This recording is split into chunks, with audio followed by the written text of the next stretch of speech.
Got a new Oasis air purifier. Super easy website, easy to navigate. You pretty much pick the air purifier based on the size of the room that you want to put it in. So ordered it, showed up really fast, obviously not immediately, but really fast.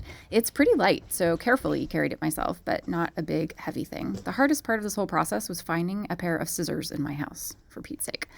So unwrapped it, everything was wrapped really nicely, super padded and all of that. Immediately threw out the manual because I'll be darned if I ever use a manual to set anything up. The good news is the only thing you really have to set up is putting the legs on, and there are directions directly on the unit for how to do that. So shoved those in, opened it up, got everything unwrapped, unpeeled, unstuck. This is the high-tech two-sided air purifier with major, I think, hospital-grade HEPA.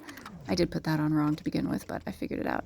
Took out my old Oasis air purifier, stuck in the new one, plugged it in, fired it up. And it was as easy as that. I love these. I have them throughout my entire house, all of the kids' bedrooms, all of the living rooms, everywhere.